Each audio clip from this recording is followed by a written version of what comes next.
My name is Neil Churchill. I'm the Director for Patient Experience at NHS England, and we're delighted to be supporting John's campaign and wishing it every success.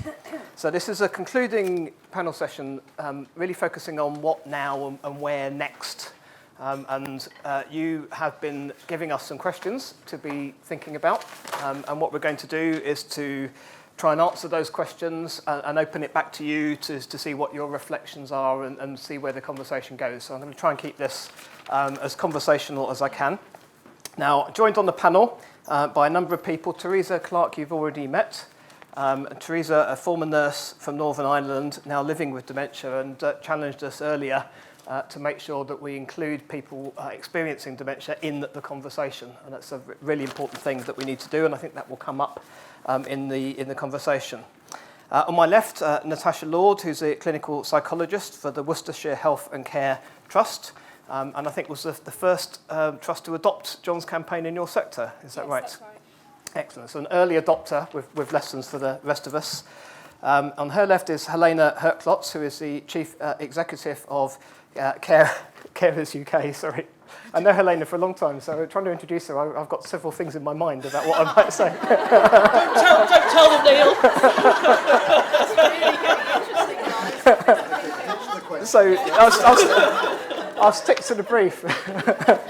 But Helena, I think, has been a fantastic champion for carers, but also a fantastic champion for what's human about healthcare and care and support. And I think that's a really important thing that we've been talking about today as well.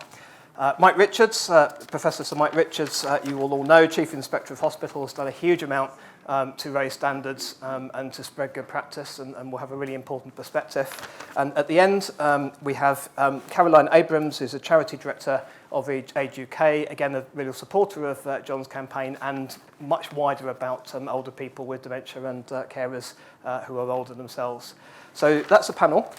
Now I'm going to start with some questions that we received earlier. I'm going to try not to break this huge feedback form. There we go. But where I wanted to start was really, I think, just to connect with the last conversation we've had, which is what's the biggest challenge in doing this? What's the biggest challenge in delivering what John's campaign is asking for? Teresa, what do you think? By encouraging and including persons with dementia at whatever stage they're in, but particularly soon after diagnosis and in the first 2-3 years, because many of them are coming from all kinds of walks of life. I come from a nursing background and from a great deal of service in the voluntary sector, and with a lot of experience of nursing with people abroad. And I think that a lot of people, not just the nurses and the doctors, but engineers, but ordinary people, women who have brought up families, fathers who have tried to provide for them, and they find themselves with dementia in their late 50s or 60s. Those are the people you want to catch quickly and ask them what they want to see and how it can be done. So improving everybody's understanding And particularly the understanding of our healthcare systems, how they understand dementia, how they're treating us now, how they treated us 5 years ago, what was the progress between then and now, and to be looking forward 5, 10, 15, 20 years. We don't want everybody going into nursing homes. We want people to be as productive and thinking for themselves for as long as possible. Okay. That's what I'm trying to do, but coming to the end of this day and my brain is just a bit hot. It is very hot. Thank you. And you were saying earlier that people make assumptions about you as someone who's experiencing dementia. Yes. Yeah. How can we challenge those assumptions? By getting more information out, by having them understand at the time of diagnosis and encouraging them to find out as much as they can. And also, what is it that they can do practically to help? But also to keep our hearts going, keep our strength going. Okay. Thank you. Natasha, can I turn to you? So I think we know that the average time it takes for the NHS to adopt a new good practice is 17 years. How can we do this quicker? Oh, quicker? No, that's going to be more difficult to... Can everyone hear me? I don't know necessarily whether quicker is always better. I think it's about keeping that momentum. I think it's the passion in the room. I have to say, I'm going to start welling up. I've welled up a few times as people have been talking, but I've been thinking about what are the challenges, and I think there are a few. I think there's something about anxiety. We've mentioned that. We're currently in a culture that potentially there's something about blame. We need to unpick that. We need to challenge it. We need to give people permission. I think there's also something about success. I think I've had trusts come and they're saying, wow, you're doing really brilliant stuff. We can't do that, and then have frozen. And that's not moving it forward. I think there's something about people that are already doing great work who then say, well, I don't need to sign up to John's campaign because we're already doing it, and dispelling some of that. So I think there's a number of things that we can do moving forward. I think it needs to come at all different levels. I think it comes from yourselves. I think it comes from grassroots. I have to, Paul, who's our carer link, he said to me coming down on the train, he said, do we admit that we found out about John's campaign on Twitter? And I said, that's how we did find it. So, you know, and actually it's come up a lot about social media. So I guess if I'm thinking about how to do this, how to do it quicker, keep putting those messages out, keep offering to have people. Let's talk about the fact that not everybody wants to do it, and why is that? And then people say challenge a lot, and I think that shuts people down. I'd say it's okay to say that, okay, but how can we work together to move it forward? Because actually I'm really passionate about this, and I know a lot of people are, and I think we can do something. I'll get off my soapbox now, Neil. Okay, thank you. I think we'll come back to explore some of that shortly. Helena. Yeah, I think so I've also been here all day. It's just been fantastic. So my head is buzzing, and I kind of, you know, how can we take it forward? I'd like to bottle what we've got today and be able to take that away. I think that would be fantastic. But I think for me there's a couple of things. If we think of John's campaign as the genie and it's out of the bottle, it cannot go back in.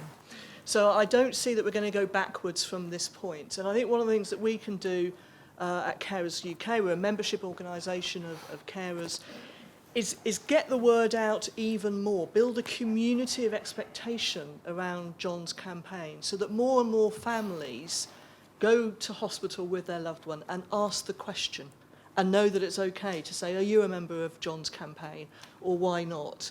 And I think actually social media can help connect people and do that. Sometimes we talk about the importance of empowering people, and empowerment can become one of those, I don't know, slightly weasel words that loses its meaning. But I think actually John's campaign gives it true meaning, and it does have the ability to empower people to ask and to expect. And if we can, over time, create that expectation on behalf of carers and families, I think that will help hugely. And the second thing is more of a pragmatic thing, really, which is we're in the kind of, I don't know, in the first flush of the campaign in some ways. So we're in the kind of exciting building phase, new people joining, making great strides. We have to keep it fresh. So what you don't want necessarily is in 5 years' time, something called John's campaign to look and feel like it does now. It's about how you keep it fresh and keep reimagining what it means and thinking about, you know, being really ambitious about what the next things are that we can achieve. And from my perspective, it's not just about actually carers of people with dementia, vital and important though it is. I think what John's campaign is beginning to do is to affect carers of more people, actually a wider issue, and that's where things like the Carers Passport comes into play. So I think I view it sometimes as a kind of spearhead of other things that we can do. So you certainly have our support at Carers UK, and I think we just need to keep building the momentum, really. Okay, Mike, so how do we turn something from being good practice to being an expectation that people should have? First of all, let me say I'm sorry I haven't been here all day. I would have liked to be here for more of the day because I'm still learning about this. I'm not claiming to be an expert, but what I do know is how important this is. It's important because it's important to each individual person with dementia and their carers. It's important because of the sheer volume of patients that are being looked after in our hospitals, and that's obviously the angle I take. So the question about how do we spread best practice, you are already doing it, and finding the ways to get the messages across. I remember when John's campaign first came to see me, making the analogy with children's wards, and saying, you know, back in the 50s or 60s, actually parents were discouraged from being on a ward when a child was there. But that has changed. Now we need to get the mindset that actually for older people who've got dementia, that we need to be doing the same things. That chimed with me, probably because I was a child at the time when parents weren't encouraged to be on wards, and I was on a ward, and I can remember that. So I think there are different ways of getting to different people, is what I'm really trying to say. And then I think it is about saying, at different levels within a hospital, how do we get the leadership for this? And it's not just getting the chief executive, although it can be very helpful if you do get the chief executive on side, nor just the director of nursing, although that can be very useful as well. But it can be leadership at a number of different levels. And one of the things that I've observed is, when I started my job 3 years ago, people tended to say, culture takes decades to change. Actually, it doesn't need to. I have seen places where culture has changed really quite quickly under the right leadership. And so I think finding the right ways to get your message across, and I think you're doing that, but getting to leaders at different levels and getting champions effectively for this, we can do our bit by then actually saying this is part of what we look for. And so I think the very fact that people know that we are always looking at the care of people with dementia, and that will now include carers of people with dementia, that's now on our agenda. I hope that will help to raise it up the priority list, so that I would hope that we're not going to see it take 17 years. I really don't think it needs to. I think it can be done a whole lot quicker than that. Okay, thank you. Caroline? Oh, I've got the rotten job of going last after all these great people who know lots. So what can I say that's a bit different and add to it? I think one of the things is that people might like the idea in principle, but worry about what it means in practice and just wonder about how to do it. So I just wanted to give a plug to my colleagues at the back who've helped create this little booklet called Implementing John's Campaign, which is really designed, I think, to help ward staff to actually do the detail, really. And so I think giving people tools to actually put a good idea into practice is part of it. I mean, let's be honest, but where we are now, where the guys are now, is just a fantastic place, given that it hasn't been going on terribly long. And I don't know if I'll get another opportunity to say this, so I just wanted to say how incredibly inspirational it's been to have had the chance to meet Julia and Nikki and to see what they've done. And at one level, it's kind of annoying because people like me are paid to run campaigns. And here are these two people who haven't had backgrounds in it and have done everything right.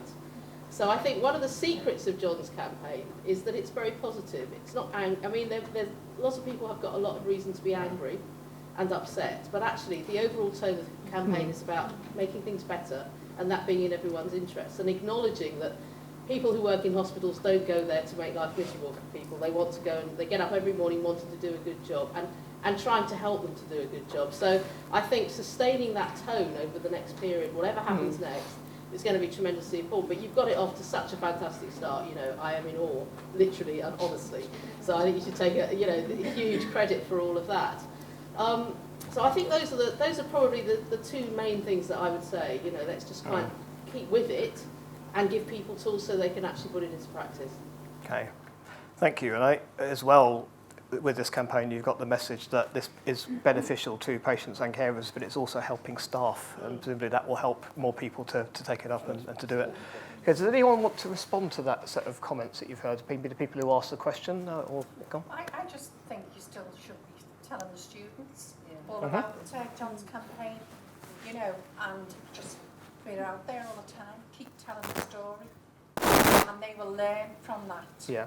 You know, and I think it will sink in. Just keep telling it. That's all. And, you know, in your training. Yeah. Definitely. It's a very good point. And because people are balancing the need to do this, the desire to do this, against people's fears about safeguarding and confidentiality and all of the things that we heard earlier. So we need to think about how they can do that. Any other comments, reflections? Please. What I'd just like to say is, for me, what I love about it is it brings humanity back into the health system. And I think creating hospital environments which are humane is really important for the staff and for the patients.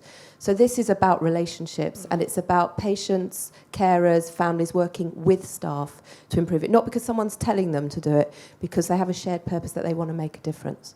I think that's why it's been such a fantastic success. So. Okay.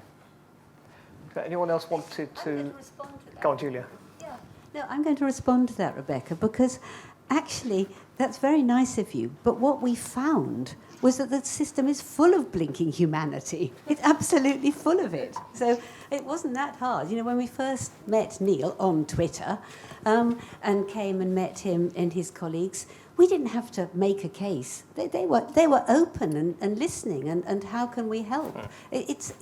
There are really good people in the system, and it's just how to let them, give them their head, and they'll do it.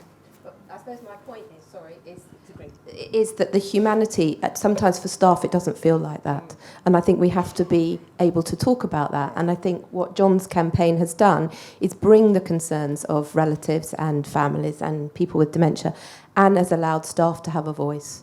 And too often it becomes binary, and I think that's the thing for me. It's really important. Yes.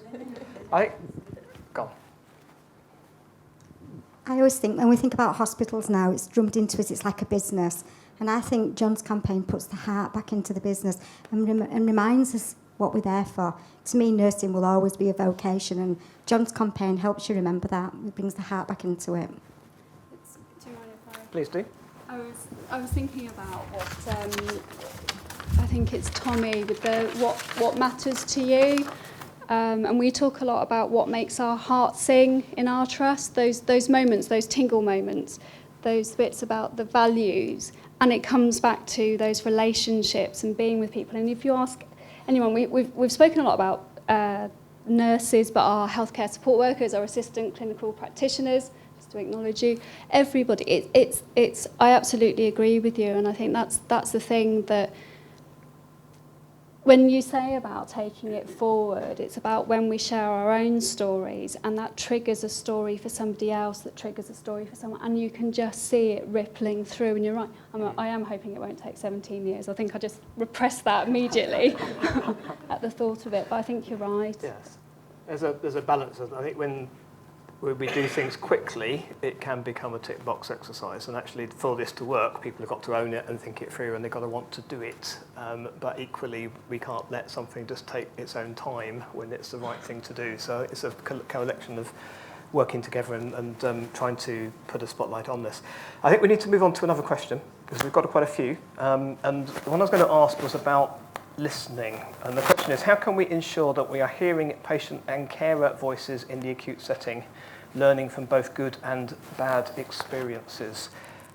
So I see Mike is writing notes. I shall come to you in a minute, Mike. But Teresa, would you like to start? So do you feel listened to in an acute I setting? could tell some horror stories about memory clinics.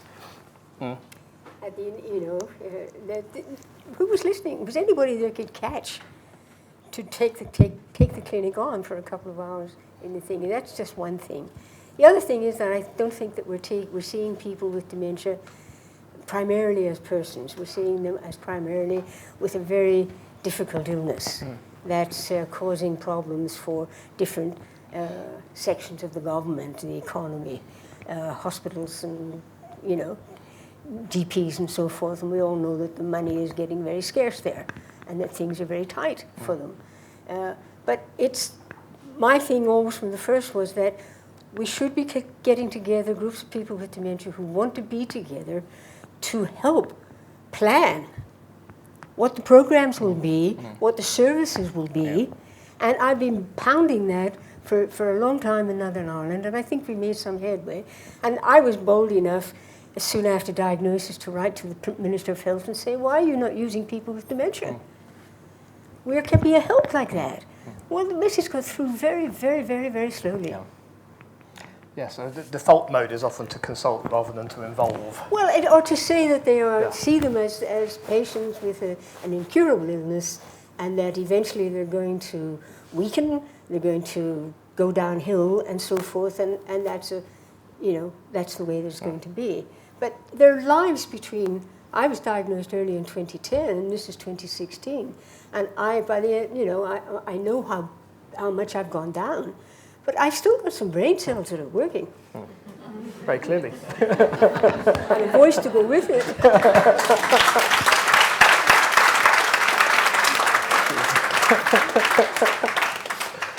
Indeed. Mike, how good are we at listening in acute settings? Nothing like as good as we should be. It's the simple answer. And like everything else in the NHS, there's huge variation. And there's variation.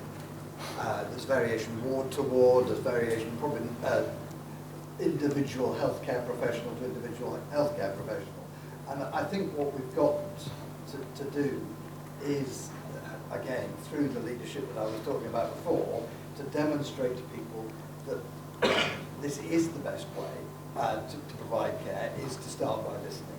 And, in my previous role as National Cancer Director, if we don't listen to patients with cancer, then we won't be able to meet their needs.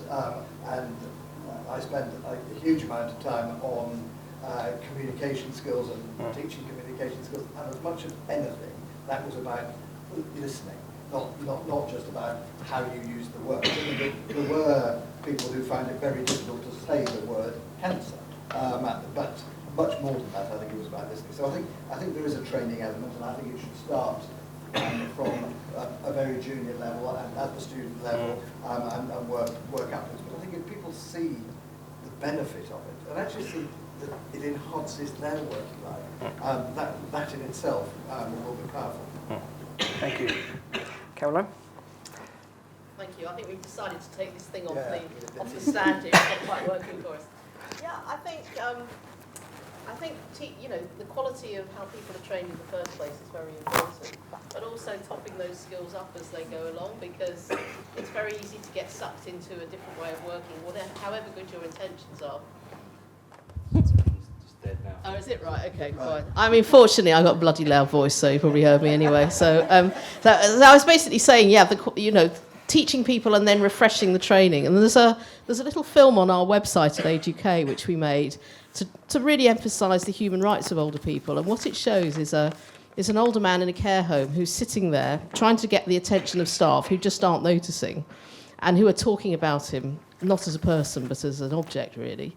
And then what happens in the little film, so it's very, very short, only goes on for about 2 minutes, is that you see right the way back through his life, backwards, as it were, and it starts with him as a tiny baby, and people saying, "What should we call you? We'll call you..." And it's trying to remind people in a very soft and gentle way that actually, everybody retains their identity throughout their lives and whatever's going on for them, and that remains important from the first day of your life to the last, whatever happens in between. So I think there are things like that and other ways of just gently reminding people, but I suspect we all need reminding, and people who are working in very busy clinical settings under huge amounts of pressure probably need reminding more than most, and I totally understand why. Thank you. Yes, both wanting to answer the question. But Helena, I was going to ask you particularly about carers, not surprisingly, but there's a lot of ways we listen to patients, but there are fewer ways that we listen to carers. Thank you, Neil. Yeah, and I was actually going to turn the question slightly around, because I think it's something about how we listen, so how you listen as health professionals. But there's another question is, how well do we speak as carers and families? Because it's really difficult. We've heard quite a bit today, actually. If you're caring for someone and you're so invested in that, and you're dealing with something you don't understand and you find quite scary, to find the right words, to hold your anger in check, to hold your frustration and tiredness back, and to try and think about how to put the right questions, and to feel so responsible that you've got to ask the right questions. It's really hard. So I think some of what we've got to do is help people to be confident in what they're asking. And that's carer support groups can help. Online forums can help hugely. So Carers UK, we have an online forum for carers, and that's where you see it's kind of like the rough guide to caring, not the formal bit, but the kind of the tips and the hints, and this is how you can do stuff. And I think there's so much more that we can do by sharing with each other kind of how to manage things, and also giving people permission and permission to say, actually, this is tough and I don't feel I'm very good at this. Because sometimes I think when you're a carer, you want to be like a super carer. You want to just be infallible and be able to do everything, and it's really not like that. And I think the more that carers can support each other and give each other confidence in these sort of settings, the better it will be. The better it will be for them, for the person they care about, and also for the kind of healthcare staff that they're dealing with. Thank you. Natasha? Yes, okay. Can I put it back up? Go on, is it getting a bit sweaty? I wasn't going to comment, but I've got two bits really. I'll rest on my knee instead. One was to yours, Caroline. I was thinking about what we've said about training, and you're absolutely right. There's a lot of evidence out there that says, in terms of, it's quite jargonistic, they call it the transfer of skill, but what they mean is carrying on doing that. Doesn't happen without ongoing support, thinking about supervision and reflective practice, having opportunities to come back as a service and say, what's going on here, or what's happened with that relationship that's going on. So I just want to say I agree with you. And that second bit was about how do we listen to our patients and carers, and for me that's got twofold. Obviously I'm coming from a clinical perspective. I think there's something about the groups out there, so yourselves, but there's also something about how we do it on a ward, and I think it's an and both. So we've very much signed up to other campaigns, so Deep and Dementia Word Matters, but also just asking our people every week, how are things? Are we hitting it? Julie, you were saying, and quite rightly, we have a weekly carers forum where I'm accused of, and it probably is true, that I jump out on people and go, hello, I just want to let you know I'm here. And the reason that I'm sharing this is that you said about tools and going away with tools, and I think there's something about, hopefully people will come out of here and think, actually, I might set that group up. We're aware from the report breaking down barriers that it can be very hard for people to say that things are wrong. So how do we proactively go out there and say it's okay to say that we haven't quite hit the mark, and what can we do differently? I think if we get into a feeling that people aren't generally wanting to put in a complaint or do things, they just want to do the best by their person. And generally nurses and everyone else will say that they're trying that, and sometimes it's a mismatch, and it's about having that conversation to say we've got it wrong somewhere, and can we go back and start again? Does that make sense? Mm. Okay, thank you. So do you want to keep the microphone, particularly if it's sweaty? We've got our own microphones over here. So who'd like to respond or ask questions? Please. I'll be sick of hearing my voice. I'm a strong believer in doing the patient visitor ward rounds, and I think if every ward manager or the band 6 went round on an afternoon and spoke to families, spoke to patients, you'd nip it in the bud, and it'd be timely. Any concerns would be timely. You can action them straight away, and we find that really works for us. Yeah, I absolutely agree with you. Our we have patient and carer forums, and that's our matron, ward managers, myself, the assistant clinical practitioners. I have to keep acknowledging you, because I think we've talked a lot about the leadership, and for me it comes at all levels, and it's the people on the ground that also come out and check and say, you know, what's happening. But you're right, it's about going out there and seeing, and quite often feeling heard, feeling listened to. I think that's going back to what you were saying, Teresa. We have a carer questionnaire, but if we don't capture someone when they're being discharged, then we'll ring them at home and say, how was your experience? Because we do it with friends and family for people that can tell us, but we miss out the people that can't. So I've got 2 in my team. I'm very fortunate. I've got 2 fabulous dementia support workers, and our role is to collate 30 questionnaires per month. And if we don't capture people, we then ring them at home and ask them. We do a similar thing. We know that people can find it very hard to say to them, if I'm worried that I might come back into that hospital, I can find it hard. As we have an anonymous person, a trainee, often psychologist, that will go out and say, can I talk to you about your experiences, and feed that back? And you're right, it's absolutely valuable. I think someone said the friends and family test is a dipstick, and obviously it was never meant to be. It was meant to be the starting point, really, about trying to gain feedback. Absolutely. Any other comments on, please? I work in an acute trust, and we have a family carers pack that when we identify family carers, we give to them, so as soon into admission as we possibly can. Within that pack, we've got a card for our family carer support worker who works for Suffolk Family Carers. She's based in the hospital, and she will actively seek out family carers, offer them support, take them for a cup of coffee, whatever they may need, to give them an opportunity to talk through their role, how they're managing, whether they need extra support, whatever that might be. We also have a feedback form in the pack that we ask family carers if they feel that they're able to fill that in. They can do that anonymously, so that there's no kind of comeback on. They don't feel there's any comeback, but also there's space there if they wish to leave a contact number that we can then phone them afterwards, just to talk through any of their issues that they might have. And we found that that's been really helpful, and people are coming back to us with positives, with negatives, with their stories, but then it's things that we can take forward and work on.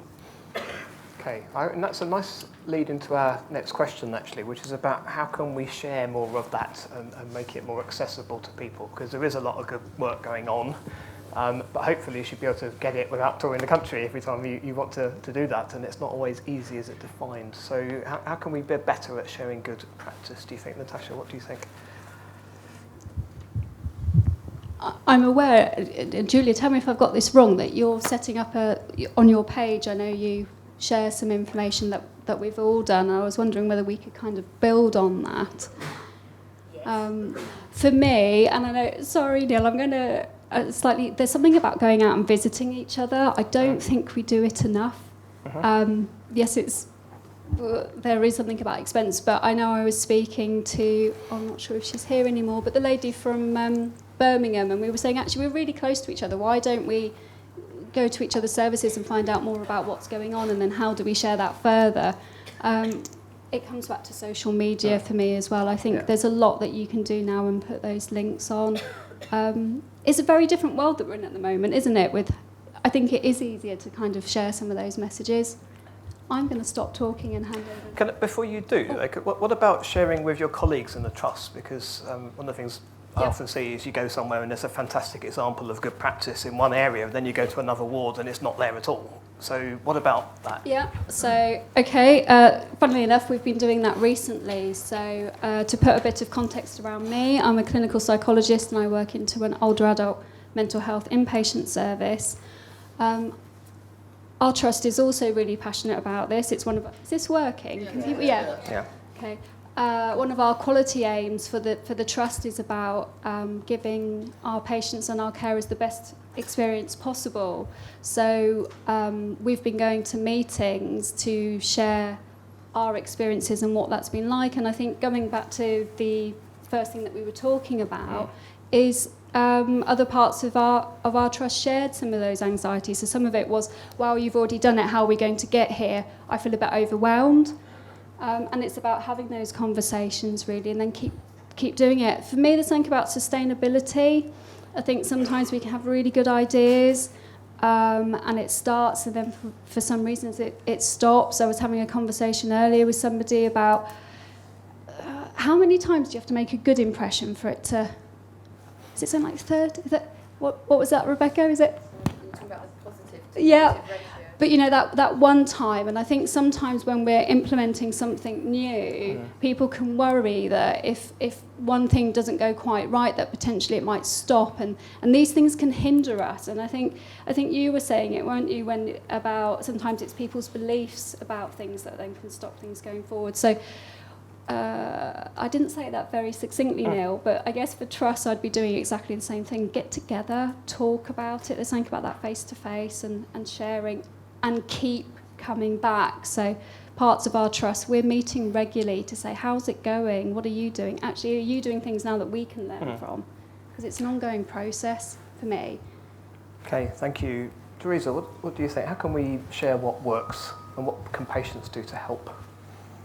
Well, I think I see people persons with dementia going into hospital, and with all that is being talked about, John's campaign, which I just loved from the first time I heard of it, in 2014, and that's wonderful. But I'm just sitting listening to you and thinking, when that person who's received good care and good counselling moves back out into the community, which hasn't kept up with something like John's campaign in hospital, there's no John's campaign in the community, it all just goes down like that. And I personally have seen it. So we need to be thinking in the round, really.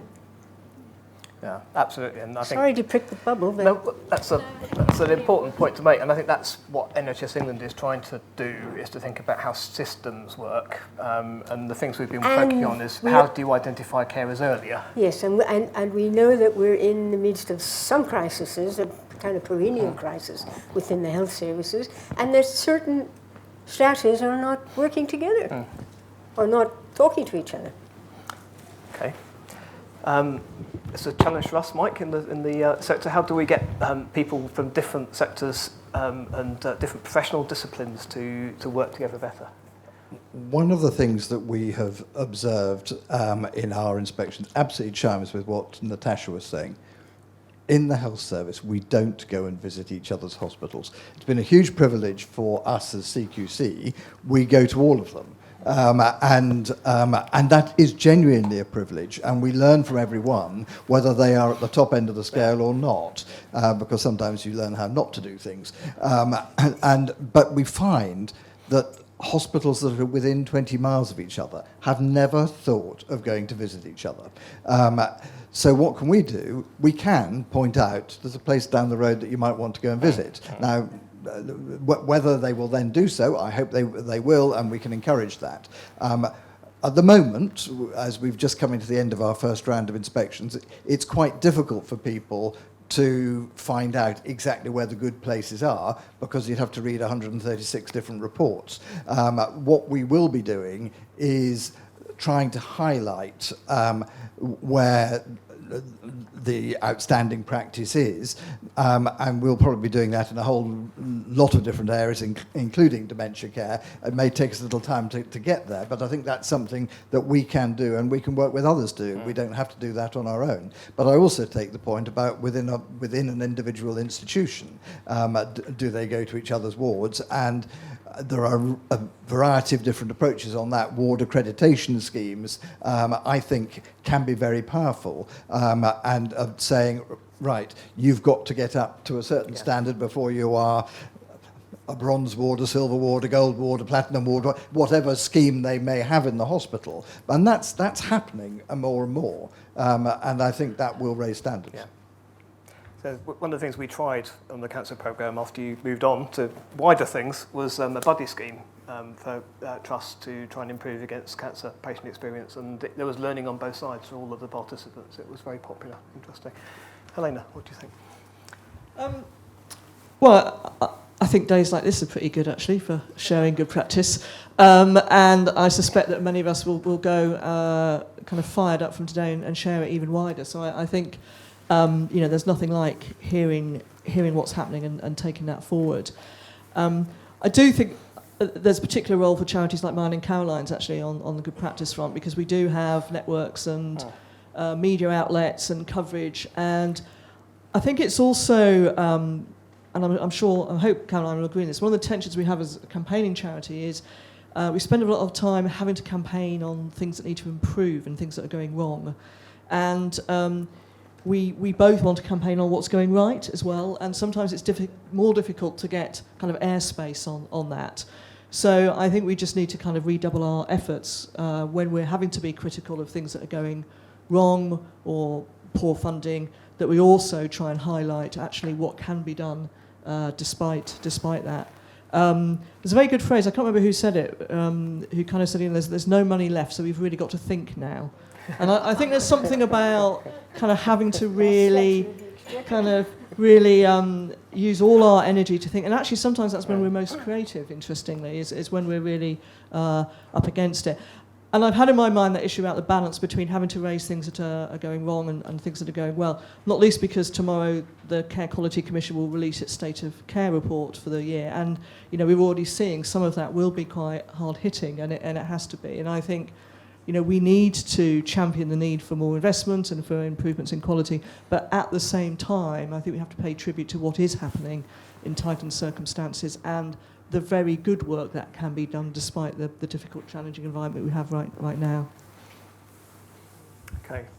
Caroline, I can think of one half useful thing to add to all the I've got excellent another things question everybody to else ask has you said. if, The you one like. thing I could think of, I was sort of hinted at actually by Helena a bit earlier on, is also there's a role I think for the voluntary sector to help raise the expectations of older people and their families and carers, so that as you suggested, Helena, people start asking the question for themselves, not in a kind of hostile way, but in a very positive and constructive way. So there's this phrase around at the moment which is a bit overused, which is a social movement. Suddenly everything has to be a social movement. But at one level, that's actually what this campaign is, I think. It is about a sort of coalition of the willing, really.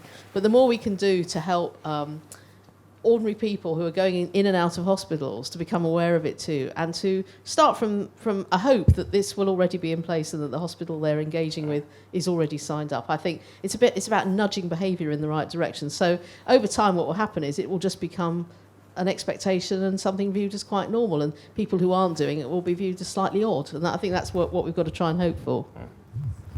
Okay, thank you. Could I just ask a question of my fellow panellists here? What statistics to... oh, it's gone, sorry. That's dementia.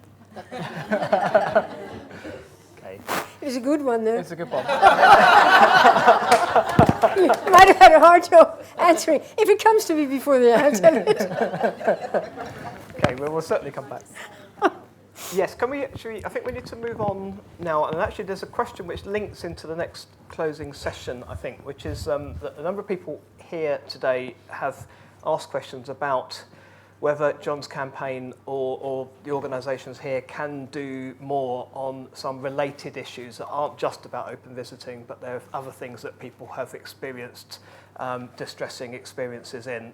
And one of those issues that's come up is around care homes, from a couple of people, both in terms of people leaving hospital to go to care homes and care homes at end of life. But I think I would interpret this question as saying open visiting is one of the issues that is being surfaced by John's campaign, but there are a number of related issues, and we have talked about quite a few of them today. What are we doing about those wider issues collectively? What are the organisations here doing, and where might John's campaign go next with those? Caroline, would you like to pick up from that? Yeah, well, not only am I in awe of Nikki and Julia, but we have been quite inspired by them at Age UK. And actually, we were already doing some things that were along the similar lines, actually. So my colleagues who are kind of sitting quietly at the back have been doing, Annabelle and Leslie have been doing some great work, funded by the Burdett Trust, looking at how to support nurses in better talking to older people in all kinds of different settings, which obviously is very close to all of this. And you know, our chairman, Diane Jeffrey, headed up a dignity commission not very long ago, and a lot of the work that Annabelle and Leslie are doing is inspired by that, and trying to look at other ways in which we can, in a very positive way, support good quality care in whatever setting it might be taking place, and whoever happens to be delivering it.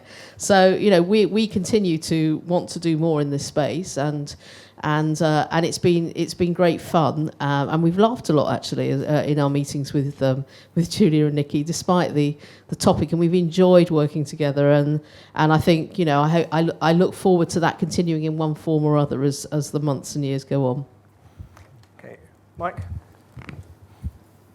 It's not just about visiting, although that is clearly very important. It's not just about hospitals, though those are clearly very important. You mentioned care homes. Helena, you intimated that we may be saying more about care homes tomorrow. I think it's no great shock that is an area that's under huge strain at the moment.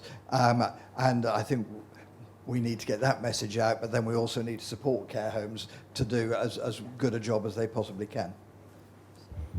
I agree with all that. My first experience was working in a care home, and indeed working with people with dementia in a care home a long, long time ago when they were called old folks' homes. So things have improved a little bit, I think. I've mentioned some of the things that we're doing at Cares UK, and that's very much about working with families and individuals on a whole range of issues around health and care. But we're also doing work at the national level, and there's a couple of things that I think are quite important for John's campaign. One is that the government, with the Department of Health in the lead, has been working on a new national carers strategy, which is due to come out at the turn of the year. And this is cross-government, so it's Department of Health in relation to health and care, but also, for example, Department for Work and Pensions in relation to financial security for carers. And certainly one of the things we've been doing in contributing to that process and meeting ministers around it is flagging the importance of John's campaign in and of itself, but also as an example of the sorts of things that can be done and that need to change. So I think we do, as well as thinking about the good practice at hospital level, at trust level, we do need to make sure that this is also logged in government policy. And actually, to be honest, what we need ministers and secretaries of state to do is to kind of nick the idea and tell everyone it is theirs, because then you know you've succeeded in some way. So part of it is kind of creating that excitement and buzz so that the politicians really own it. And I think they will, but we need to make sure it's logged there.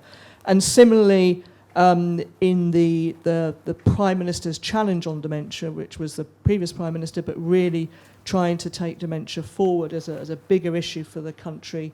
And we're a member of the sort of programme board that monitors the work on that. And so we're continuing to use John's campaign actually as an example, but also to try and make sure that there is a focus on families and on post-diagnosis support, which I think is one of the key areas that we need to continue to push on. Thank you. So long as that's not open visiting hours for politicians. Natasha. No, they need an entirely different little room and safe space, I think. I think, sorry, coming back to that kind of, so more nationally, I was just thinking locally as well. I think there's all those different levels. I think for ourselves, I was thinking about joint up working. So we actually have Worcestershire Association of Carers who come in independently once a month to provide support to our carers. And having those links and working together. So I think, that's been mentioned. I won't stress that too much, other than stressing it.